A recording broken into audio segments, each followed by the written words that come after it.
Des chars israéliens à quelques kilomètres de la frontière syrienne.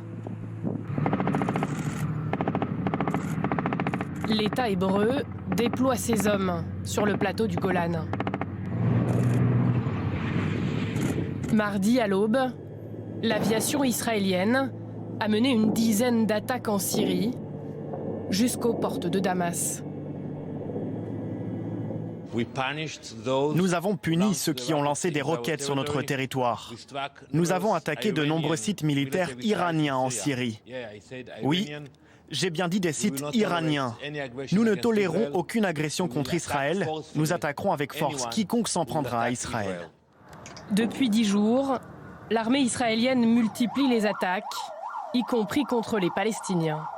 Dans la nuit du 12 novembre, Israël a frappé cet immeuble de Gaza. La cible, un commandant local du djihad islamique, qui était devenu l'ennemi numéro 1 d'Israël. L'homme était accusé d'avoir organisé plusieurs attaques terroristes et des tirs de roquettes sur Israël. Dans cette période de tension, le Premier ministre Netanyahou reçoit une nouvelle fois le soutien de l'allié américain à sa politique. Le président Trump se positionne contre l'ONU et estime que les colonies israéliennes n'enfreignent pas le droit international. L'administration de Donald Trump a corrigé une injustice historique et l'a alignée sur la vérité et sur la justice.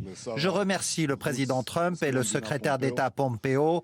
C'est un très grand jour pour l'État d'Israël et un exploit qui durera sur plusieurs générations. Netanyahou occupe l'espace diplomatique, mais en interne, le pays est en pleine crise politique. Depuis le mois d'avril, personne ne parvient à former un nouveau gouvernement.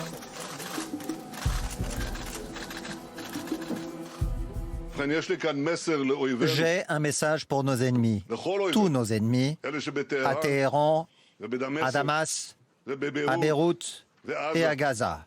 On est peut-être dans un gouvernement de transition, mais quand il s'agit de sécurité nationale, nous parlons d'une seule voix.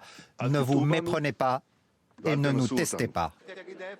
L'actuel Premier ministre Netanyahou veut s'afficher comme l'homme fort du pays, mais ce soir, il vient d'être mis en examen pour corruption.